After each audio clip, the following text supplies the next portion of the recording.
This example is about microwave link planning, and what we will do is create new links, check them for terrain profile clearance, calculate the performance. We will expand an existing network and check for interference. We will optimize the frequency assignment for the new network. RAP handles all of these tasks very easily. So let's start with a quick example of creating a new link at two just arbitrary locations. I right-click in the map, select TX position to set a position for one of the stations, and somewhere else I place another position. Then I use the new station selector to select a template that is appropriate for my new microwave link. So let's make this into a 22 gigahertz link of some kind. Give it a name at the first location. The frequency is the default of the template here. It can be changed by selecting from the channel plan. And these channel plans are very easy to create, and frequencies can be selected from them. But later we will do an automatic frequency assignment to show how that is done. The transmitter data is fully defined by using transmitters from the equipment database, and similarly for the receiver. We use an existing receiver in the receiver database. That's typical of a template in RAP, that it is fully defined. Now we are at the other end of the link, and let's call that just link B.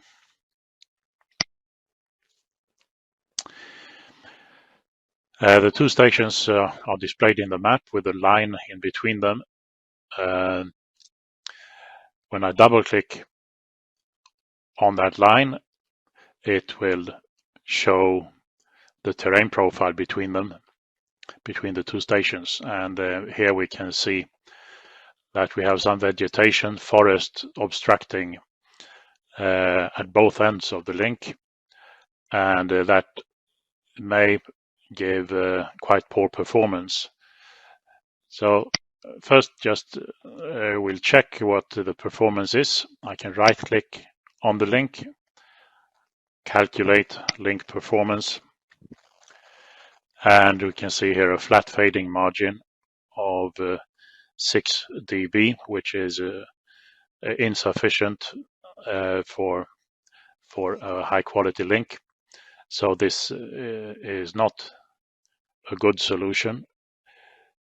Let's fix the link, have a look at the again, and if we raise the antennas a little at both ends, it will clear the nearby forest. So I double click at the one end of the link, and let's increase the antenna height to, let's say, 30 meters. It's not much that is needed here, 30 meters. Yeah, we cleared that end of the link, and now we check the other end of the link. That needs also to go up a little. So let's set that at 30 meters also. This looks to be a nice, clear line of sight. So I can close the profile viewer. That calculator is also available by marking the link here in the list and using the radio link performance icon. Now we have a flat fading margin of 31.5 dB, and that should be sufficient. It also calculates outage probabilities due to rain and relay fading, and also degraded minutes, severely errored seconds probabilities. But this link seems to work nicely. This was just a quick demonstration of creating a new link. We will not use this for any other purpose, so I delete the link, because what we are going to do now is continue to build the small link network that is displayed in the map viewer. There are already 5 links here, and we will connect this into a fully closed network, so we will have a mesh structure of it for redundancy. So we will try to connect this node, Finspång, to this node which is Motala. A quick way to continue building a network like this, where we already have all the equipment and stations defined, is to make duplicates of the existing links. So I will make a duplicate of Finspång to Norrköping.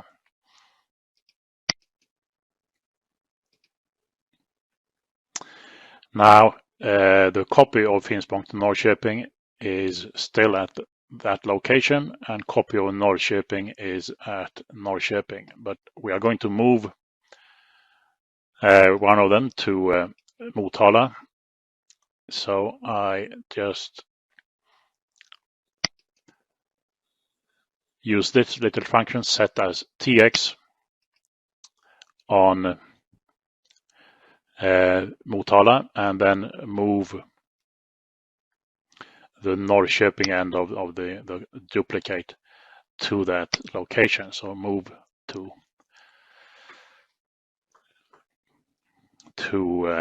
Motala. Now we have this link here. It is connected. Let's see if it has any success in communicating. I double click on it,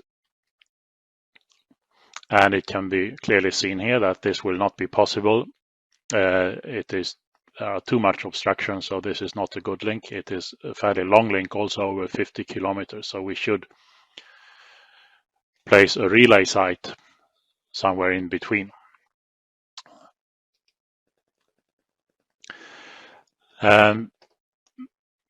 There is a convenient way of finding good locations for relay sites by using the coverage tool of RAP. And we will do that now. The task is to connect the two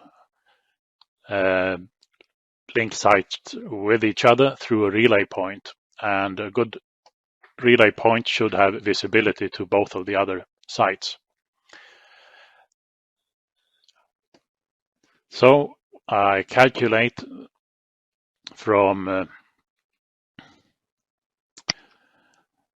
one of the stations and the other one. These are the two ends of the link. We will use the coverage tool. I revert that. It's a good thing to select the approximate area where we think we should place the relay site.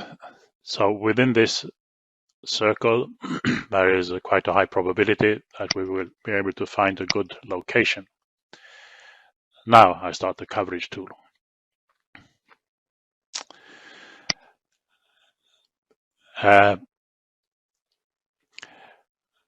The appropriate calculation here is minimum required antenna height, and that will give, as a geographical presentation in the map, the areas to which we have visibility from both ends of the link. We'll calculate this with a fairly high resolution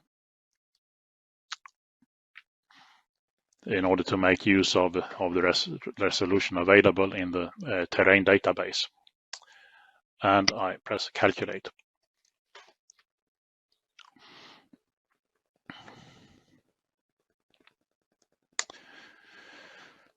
The presentation that I can do from this result in the map is color-coded antenna heights, which will then display the minimum height required to achieve line of sight visibility.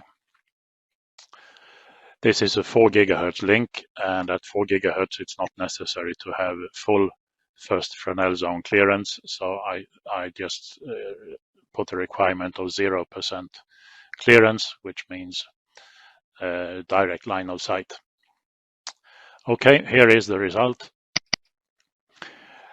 I can see from the first tab that the minimum value somewhere within the calculation area, it is sufficient with 14.8 meter antenna height. Just to give a few intervals here, let's put one at 15 meter, one at 25, one at 35 meter, and see what areas we will have there and make it visible. So here are the areas where we can place relay sites, and again we'll open the colors here. So in the yellow spots it is sufficient with a 25 meter high antenna.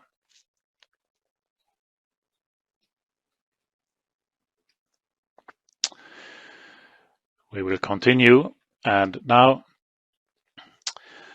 to continue this I make a copy of the link there. First, it may be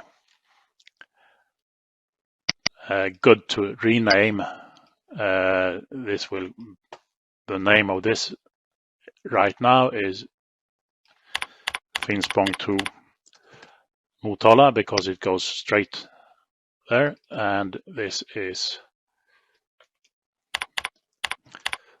Motala to Finspång.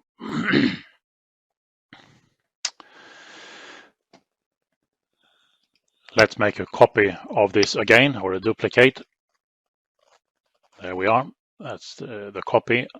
We will zoom in now on an area where it seems to be reasonable to find a relay point right in between. Let's take this area here. So in here it is sufficient for us to put a 25 meter antenna, high antenna. I can show the exact result value here. So you can see here that when I move here, we have 17.9 meter and so on, a required antenna height.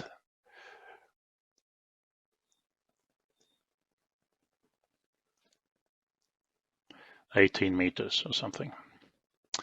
So let's place a location here at where we have a requirement for 18.4 meter. I right click, place a location there. I'll zoom out again. So what we're going to do now is move one of the end of the link to that location, and I will move copy of Finspång to Motala to that location, move to TX position. So now we have that there, and I'll rename.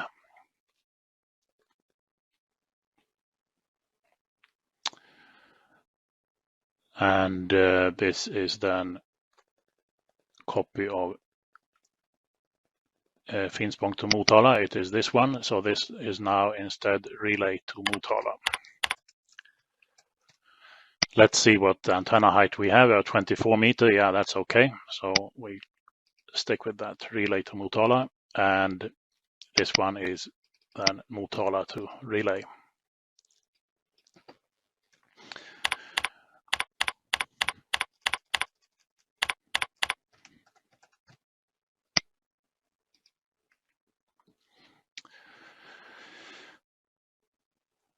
And I'll just remove that show cursor value because I don't need it any longer. We still have one link here, the one Motala to Finspång. It is supposed to move also to the relay location, so we will move it. Move to TX position. Now we have moved it and we will rename it. This will be relay to Finspång. And let's check that it's 24 meter. Now I do a little thing here. It is not good to have exactly the same antenna height at both ends of the link at the same tower, I should say, because RAP calculates interference, and if antennas are right on top of each other, the interference level will be calculated to be high. And then Finspång to Motala, rename it relay, Finspång to relay.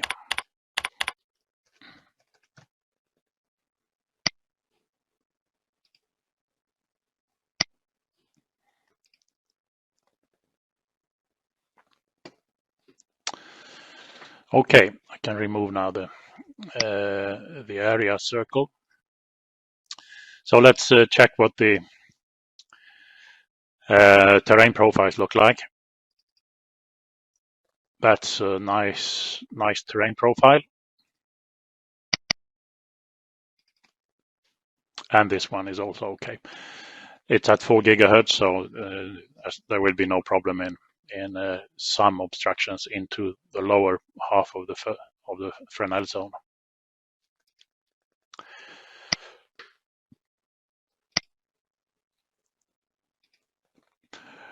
The colors here on the link indicate which frequency of the duplex pair that is used for transmit at each location. So red means that transmission takes place on the lower frequency of the duplex pair. Green means transmission is on the high frequency of the duplex pair. This gives a quick visibility check of the frequency assignment, and this is not good because it is transmitting high frequency in one direction and transmitting low in the other direction, which means that one end of the link here is transmitting on the same frequency or the same duplex band as the other link tries to receive on. So we should change here, and let's do that. We'll change Motala to relay. That is simply by reversing the frequencies here. We will go through a proper frequency assignment later, but right now I want to fix this because this is not good radio link engineering. So we'll change this to 4023 and that one to 3810, and okay. So now it looks good from that respect anyway. And the performance of the links, we can calculate that. So let's do Finspång to relay. Very good, 47 dB fading margin. Relay to Motala, also very good. And we can reverse the calculation, but it should be very similar because the links are quite similar in both directions. Okay, we can take away the coverage result, the minimum required antenna height, because it will not be used any longer. So now we have connected the two links. Let's do some more things here to expand this network, and after that we will do some interference calculations. I continue with the copy or duplicate function and move things that way. So I'll continue with the relay to Motala. Here we'll make a duplicate of that. Copy of relay is at that location. So let's take that and move it somewhere. I use a drag and drop function. I just mark it in the list and move it. So there we have it now. Okay. Let's see if this is a good profile. Double click on it. No, that was not at all a good profile. So let's use the dynamic profile checker to move this to a location where we may have a good link. So I'll do that, and it takes a little time first because now it reads geographical data into memory. So it's not quite time yet to start moving, but once it has done that, it is quick to move. And here's a bad hill you can see right in between there. Here we seem to have some capability of finding a good link. It is a bit difficult. I'll place it somewhere. There we have it.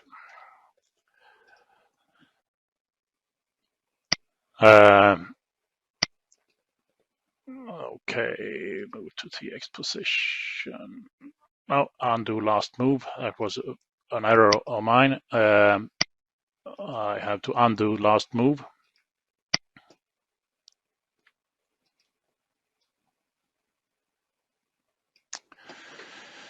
And we're back. Anyway, the purpose of this was to show the dynamic feature that it is available.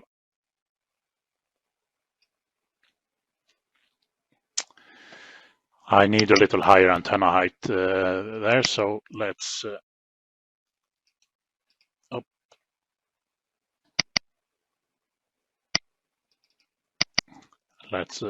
put it at something like 35 meters. Yeah, that should work.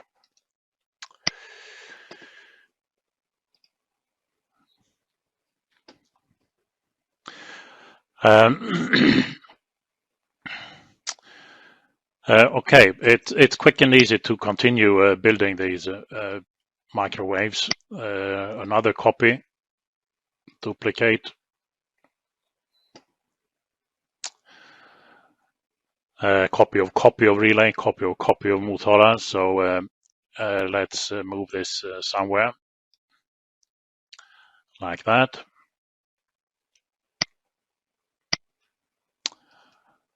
Make another one and move that.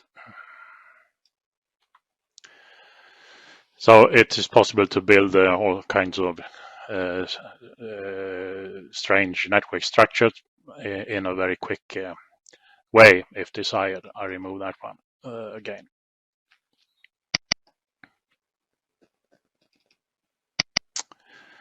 And let's increase the antenna height a little there.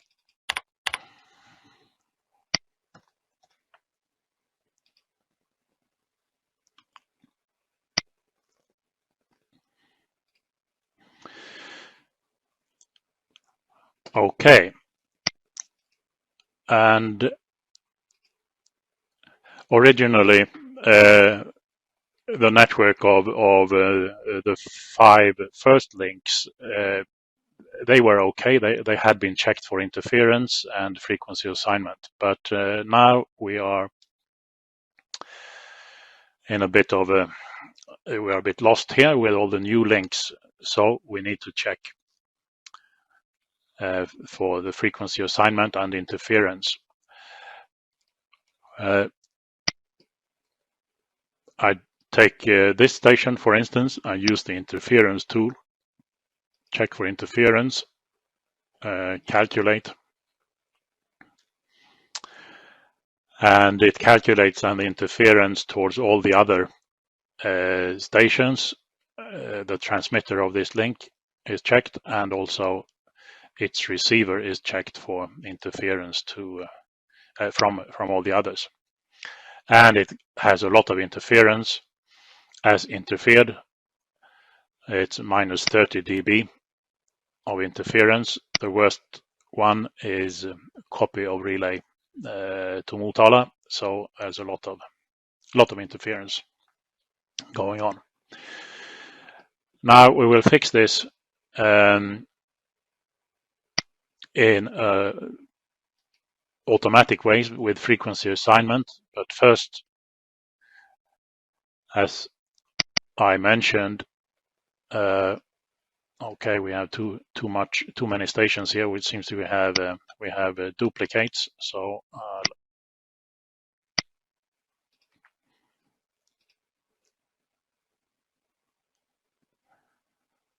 I will remove this one. That was due to some double clicking that I made an additional copy. We should only have one station in each direction from this point. But we should check the antenna height, so they are not at exactly the same height. Yeah, 35 meter, and that one is also at 35. So let's just put it at 33 or something. And at this end, where we have 3, this one is at 24. This one is 24. Let's put it to 26.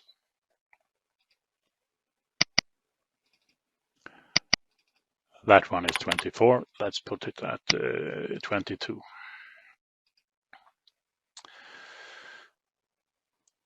Okay. Now we continue with frequency assignment. So I will use the automatic frequency assignment function of RAP to optimize the complete network. I mark all stations, meaning that all of them are taking part in the assignment process to receive new frequencies.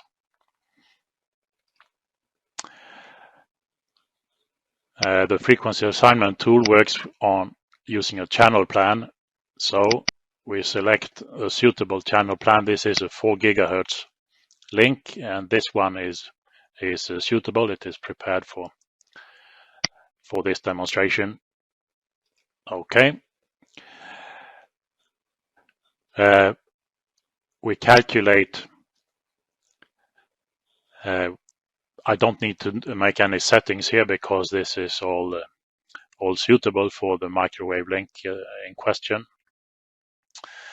But we can select different propagation models, and when this is used for area coverage services, we select mobile stations. But right now it's point-to-point. So we will just go for calculate here. Now all potential interfering paths are calculated. All the transmission losses, all the propagation losses that are involved, considering the antenna radiation pattern and all of that. I will assign frequencies now to them, delete all, and we will delete all frequencies, yes, to see if we can establish a suitable non-interfering situation. Here we could see we got a warning message, Norrköping to Finspång, Finspång to Norrköping, where those stations were assigned 0 frequencies. So let's check them.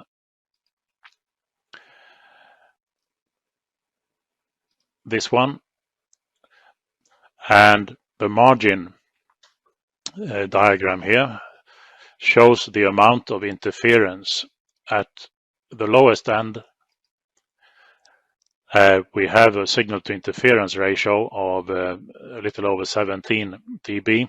The requirement for this link is 20 dB, so that will not work.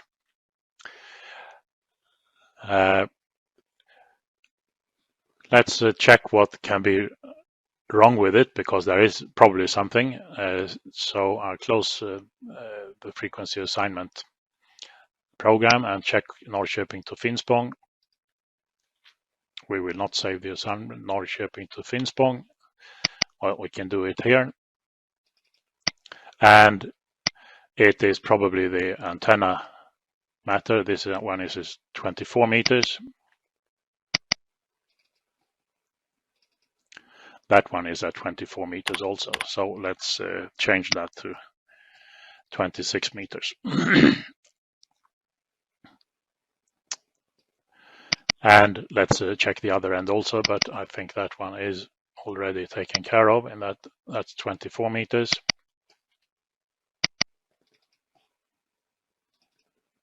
That's at 60 meters. Yeah, we had to use a very high antenna at that end in order to clear all obstacles to this location.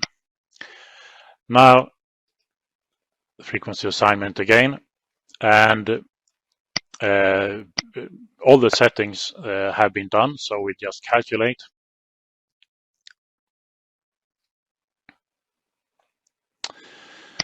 We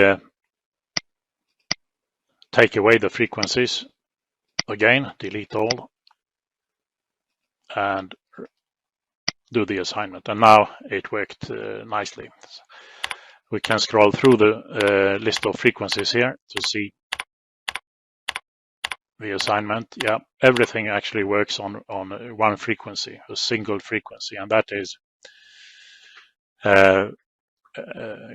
good. The reason why we could do that, the main reason, is that we have been careful of transmitting on the same low frequency here, high frequency here in the duplex pairs, and that antenna directions are good, so they will not create too much interference.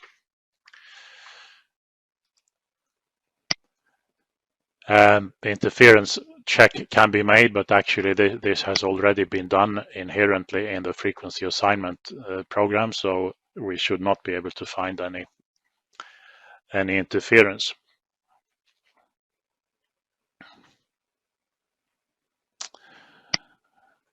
Yeah, this is a good situation. 37 dB signal to interference ratio as interfered, meaning the receiver of Motala to Mjölby.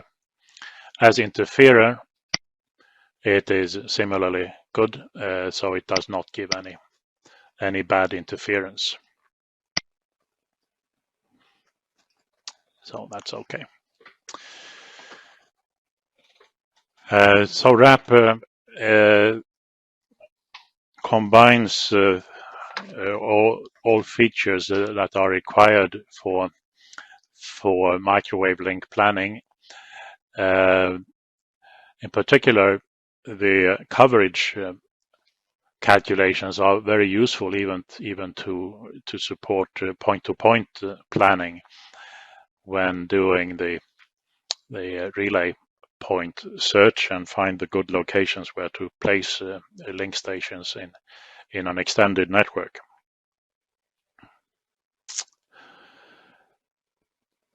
Okay, I think that is about it. Of course, there are plenty of other functions in RAP that give some support to the microwave link planning, but these are the main items.